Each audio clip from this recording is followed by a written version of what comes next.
what you're talking about here is that as companies scale and grow, you're going to have to add more people. And if you're focused on always finding that 1 in a million, it's going to take a long time to hire. They're out there, but it's going to take a long time to hire every single time.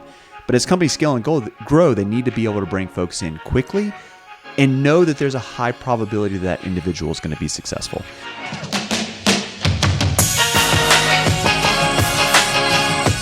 Good morning, Adam. How are you? I'm great, David. How are you, man? I'm excited to be here. Yeah. I'm doing really well. Good. We had a cool milestone this week, right? We did. 500 downloads on Buzzsprout. Yes, that's awesome. Whoop, whoop. I mean, it's not like we're getting a call from Spotify saying they want to exclusively sponsor. I know, right? We're just going to hit refresh on the email. But right. But it is exciting to know that it's connecting, hopefully, with folks. There's some folks who are listening to it. And we enjoy doing it, right? Yeah. And so it's been a blast. Absolutely. Thanks, everyone, for tuning in again, and welcome to another episode. Our mission here is to provide insights and best practices around finding, hiring, and retaining top revenue operations talent. Yeah. And David, Adam from RevSearch, excited to be here. That's right.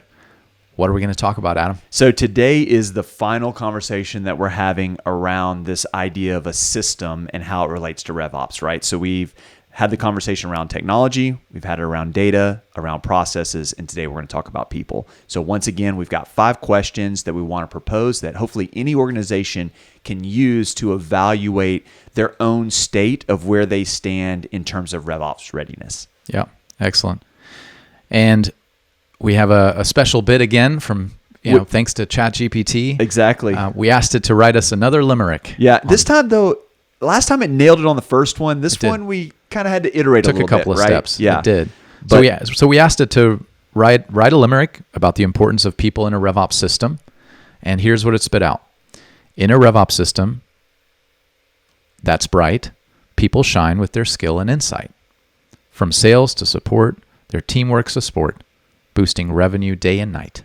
And I'll tell you what, that last sentence is probably music to the ears of every CRO that's listening, right? I love boosting revenue day and night. Let's build that system that makes it happen. That's right. So let's dive right in. So thinking about that system and the people in that system, the first thing we want to cover is this idea of no unicorn employees. And by that, we mean not actually hiring, unicorns. Not people with horns. Not people with horns. Right. But those 1 in a million candidates Sure. that you can drop in, you can parachute those folks into any organization, and they'll be able to adapt, drive change, and excel. That's not the case for everyone. Right. But there's tons of untapped talent that is really good talent with the right tools, with the right system. They can be great.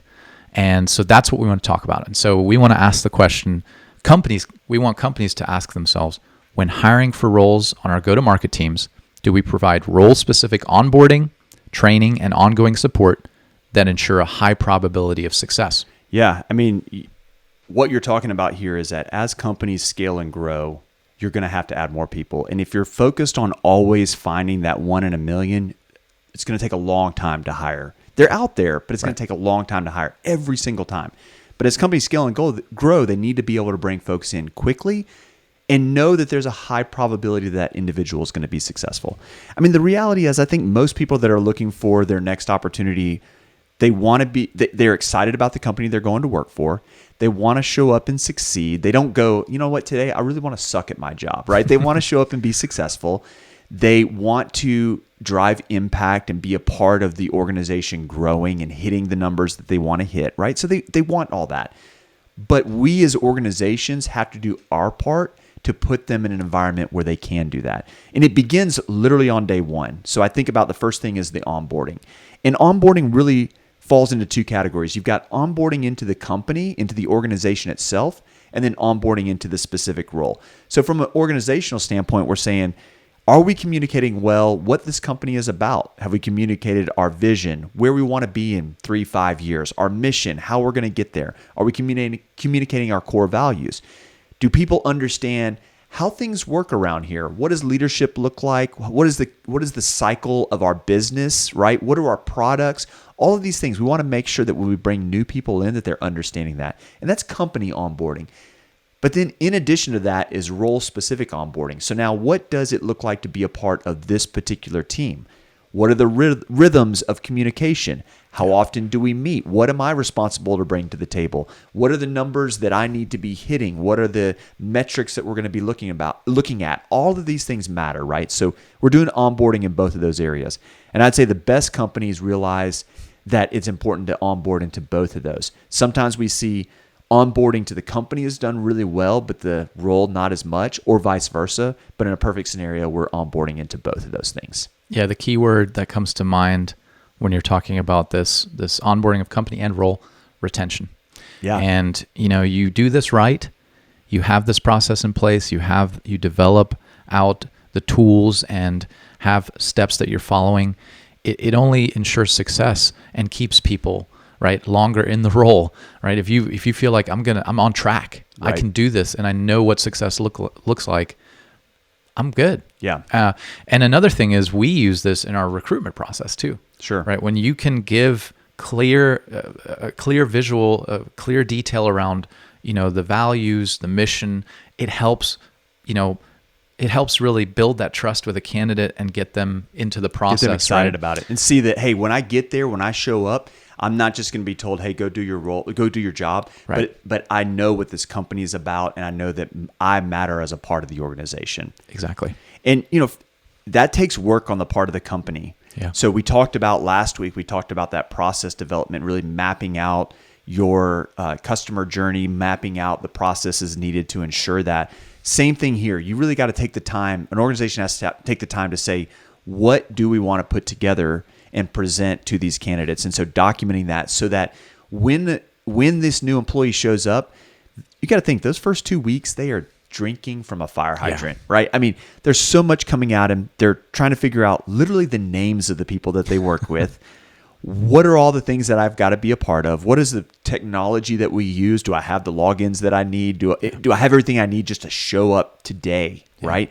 They're taking in all of that. And then we're throwing at them things that are very familiar to us because we've been inside this organization for a long time, but it's very unfamiliar to them. And so in doing that, we want to make sure, yes, we do want to have this in-person conversation that we're onboarding the customer, or excuse me, the employee, but we're also handing them documentation that they can refer back to later on as they need that. So you got to take the time to document it. Absolutely. And then really diving into training, right? Again, training, how are you going to be successful in your role? What are the steps that are going to take? What are the KPIs that matter? What systems are we using? And just like the onboarding documentation, I'm showing you, I'm telling you, but I'm also providing you tools that you can refer back to. Yeah. And then with that, kind of the final thing that I'll say here is that you're providing ongoing support. A lot of times we'll see organizations that have a heavy focus early on. They do a great job of onboarding. They're really focused on that training side, but then maybe they're not coming back and providing that ongoing support. And we're going to talk more about that here in a few minutes about feedback, but that's just a big, important part of that. So that's what it looks like to bring other employees into the organization, not have to worry about finding that 1 in a million, but saying, hey, I found someone who's talented, who's good, who needs to be a part of our organization, but I'm ensuring that I'm setting them up for success. Yeah, that regular meeting I think is so important, because you do tend to get into your lane, and it's so easy to drift after a while if there's no regular communication, no check-in. So to ensure that it's streamlined and smooth moving forward, that is a critical point. Excellent. So talking about measuring and a little bit of that predictive and some of those metrics and KPIs. The next thing we want to talk about are lead and lag metrics. And here's where we want companies to ask themselves, do we clearly understand the leading activities for each role and provide metrics and coaching around these activities on a regular basis? Yeah, and it's such a good question because it's easy to measure lag. Lag is the rearview mirror. It's the result, right? It's what's occurred as a result of whatever has previously been done. Yeah. That's super easy. The effect, it's very easy. The cause, that's where the crux is, right? Mm-hmm. Really understanding. So if I were to draw an analogy, it's like if my goal is to lose 10 pounds this year, that's the lag, that's the result. Mm-hmm. But the leading measures, the things that I've got to really determine how do I get there? Yeah, how am I going to get there? And diet and exercise, right? Now, does that guarantee? Is it 100% for sure if I stick to this? No, there's other factors maybe I can't control. Maybe there's some physiological things happening inside of my body that I just can't control. But it's pretty predictive of the outcome of losing 10 pounds that if I reduce the number of calories that I take in and I increase the number of calories that I burn, I'm probably going to get to the goal that I'm looking for.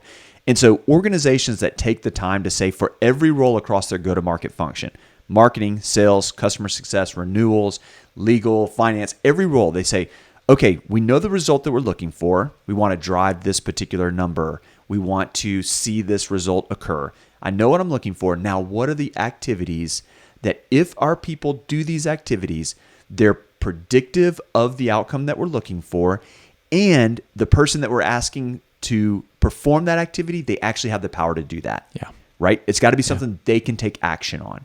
So if we're doing those things, then we're building that cause and effect that we're looking for. So the lead is actionable, predictive of that future outcome. The lag is what comes as a result. And here's the interesting thing. It's predictive, but it's not guaranteed, and we have to be okay with that, which means that we have to come back and constantly say, is this really giving us the result that we're looking for? Does this lead measure that we're asking people to do, is it producing the result we want? If it is, great. Keep going with that, right? But if it's not, be willing to step back and say, okay, well, maybe that's not what we should be focusing on from an activity standpoint. We thought it, we made a bet that say this will probably turn out, but it didn't. So now we've got to make some adjustments to that. I think it's great. The lead measure, I think about X salesperson, right? Coming into a role, and the worst case scenario is, hey, just hit this $1 million quota. All right. Just go out there and do it. Right. What we're saying here is, no, here's the activities that we want you to do that are predictive of this outcome if you do these. And then it's this constant cycle of measuring, okay, you're not hitting quota, but you're doing the activities. Why are you not hitting quota? And those surface opportunities for further enablement, right? And so if you have this type of process, this approach of looking at lead measures, it only improves the role. It improves hopefully improves the individual in the role as well. Yeah. Enabling them to, maybe it's on the actual calls, right? Something's not happening. And so you're starting to measure all of these things, and it goes deeper and deeper to improve more and more. Yeah, and I love the fact that you're kind of closing up this whole idea of a system that they all work together. So we talked about the technology that they're going to need. We talked about the data that give you the insights, the KPIs, the information that you need. We talked about the process development and now the people. So it all goes together, and you're exactly right. Yeah. And those lag measures, it is important to measure that. Like, that's your scoreboard. If you're out at a football game and you look up at a scoreboard, there's only a few pieces of information up there. That's right. It's our team scored, their team score, how much time, who has the ball. That's pretty much it. And so those things do matter, and you do need a scoreboard around that. But it's so important to also focus on, especially when you're bringing new folks in, like, what are the leading measures? What have we seen other people do that's been successful? Now, these are the things we want to see you do as well. Yeah. Great. Then we want to talk about clear expectations. And, this is where companies can ask the question, are we able to provide clear and concise expectations and accountability to each go-to-market team based on data and metrics while balancing urgency with realistic expectations? Yeah, there's so much meat in that. And let's start with the balancing urgent and realistic, right? Mm-hmm. Scaling companies, probably almost everything they're doing is urgent. On fire. Right? They've got an investment from a PE firm. The PE firm wants to see results. Right. So there's urgent. Yep. They maybe hired their first RevOps person and they've never had someone in the past. Urgent, right? We've got this giant list. But we're balancing urgent with realistic. Now, I'm not saying we're just saying to that person, get it done when you can. Right? But there's also this realistic environment of how long should it take for us to roll this thing out so that people aren't disappointed, people aren't begin to give up on the process. So we've got to balance urgent and realistic. Yeah. And that really drives, once we've got that balance in these expectations, I heard somebody say this, and at some point this will be my own words, but I remember someone saying to me, listen, the number one reason people are unhappy in their role is not because they work for somebody that's a monster, that they are underpaid, that they don't feel like they have anywhere that they can go in terms of upward growth. Yeah, all those things matter, but the number one reason that people are unhappy in the role that they're in is because of either unclear or changing expectations. So I don't know what I'm supposed to be doing, or every time I feel like I know what I'm supposed to be doing, they pull the rug out from under me and point me in another direction, right? Yeah. And so the more that we can have clear expectations that we can set out from the get-go, this is what we're trying to accomplish, the more people are going to be motivated, they're going to be committed, they're going to feel like the work that they do has a purpose, that it matters, that they're contributing. And so if we do the hard work of really building those expectations, you're going to find people really falling into line and saying, yes, I want to be a part of that. Yeah. Yeah. I think I'm picturing, a business leader with a target and going, here's the target, hit it. And you throw your shot and they move 10 feet to like, the left. Wait, you missed again. The target's over here. Right. But why? Right. So it's the why, right? Yeah. It's getting to that deeper level why. It's horrible to be in that situation where you are taking shots on target. You think that's the target, and then the target changes. And there's no why. Yeah. Why is the target change? Why am I off target? Yeah. And that's what we're trying to get at here, right? For sure. And I love the idea of employees or team members and leaders working together to establish those expectations. Yeah. So rather than just a leader coming to the team and saying, here's your new quota, hit it, right? We're working together. Now, there needs to be a little bit of like, this is what is going to have to happen in order for the business to be successful. Right. But you're working together on how we get there. And there's buy-in from both the team member and from the leader, and just partnering. I read something this week that I thought was phenomenal. I've always heard this idea of buy wins. So if I come to you and I say, David, hey, can you help me with this project? And you say, yes, I can. Then my next question as a good leader is say, well, by when could we have this next thing completed? When could we get this project implemented? And I'm partnering with you to say, based on everything else that you've got going on, tell me where this fits, right? I love that idea. But sometimes that by when, we put the best date on what we think we can accomplish, and then other things occur. And so this post that I read this week was talking about sometimes I'm not going to hit what I think I'm going to hit, and as a contributor, and I feel demotivated by that. And the individual was saying, my leader would come to me and just say, what can you get me today? Like, we've got 8 hours today. I'm not worried about the finish line. What can we accomplish today? Yeah. And there's such power in that, because now I feel, again, motivated, like I can make a difference. I dive in and I do that, and that gives me a sense of accomplishment. I begin to, maybe there's things that I'm concerned about, and that leader can help me take those things off of my plate or take those ideas out of my head. And so there's just so much power in just having that conversation of, what can you get me today? What can today look like? And so having those clear expectations are super, super valuable. And ultimately, it drives employee retention. If people feel like they know what they do and how it contributes to the overall goals of the organization, it's clear and it's understood, they're more likely to say, hey, I'm feeling fulfilled here. I'm feeling happy here. I'm going to stay where I am right now. Yeah, yeah.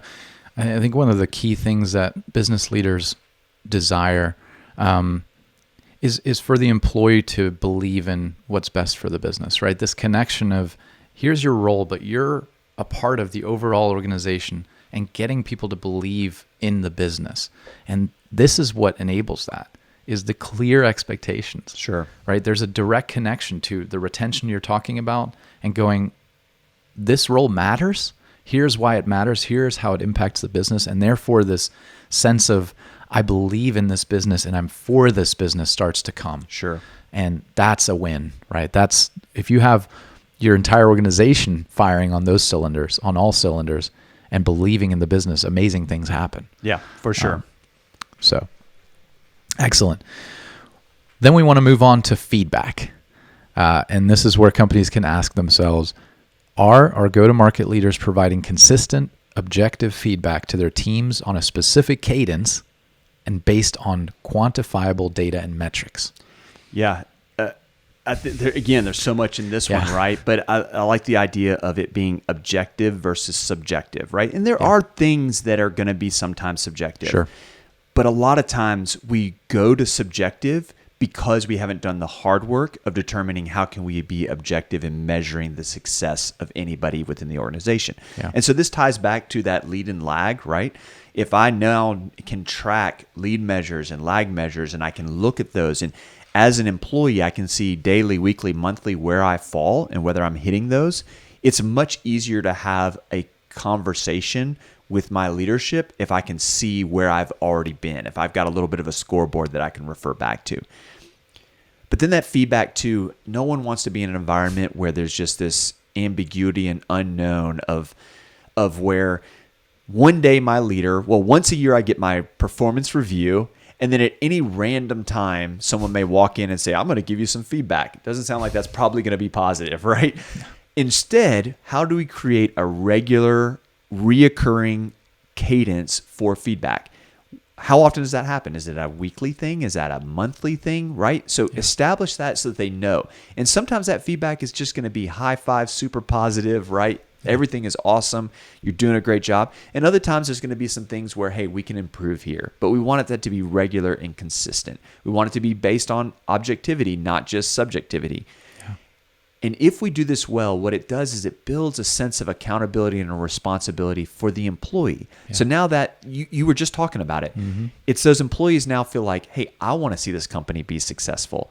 And that responsibility shifts from just leadership to everybody within the organization. And that's what you want. Yeah. Surprises suck, right? In roles, you've got this, you think you're running in the right direction, and then somebody comes and pulls the rug out from under you. That's what I'm thinking about. And, sure. And the reality is, if you have those clear milestones, you have those clear measures, you have those clear KPIs, then driving that conversation, it allows for you, that employee might still react, right? There might still be this feeling of, depending on how emotionally well that individual is, there might still be that response, but it's not going to be the way it is when there's a total surprise, because there's facts, there's data, and you can present that in an objective way, right? And then figure out, how do we move forward? That's right. Much better way to ensure success than, hey, by the way, you missed again, right? And nothing. Right. Try harder. Like, try harder. Do more. Do better. Right. You know? It's because ultimately you're trying to drive development and growth of that individual. Yeah. And by doing that, regular, consistent, positive and negative, and it's now expected by your team rather than it being this one-off, oh my gosh, here we go, I'm getting called into the principal's office. Yeah. Yeah. Exactly. And then finally, we want to talk about operations team members. This is where companies can ask, do we have the appropriate amount of full-time employees dedicated 100% to go-to-market operations?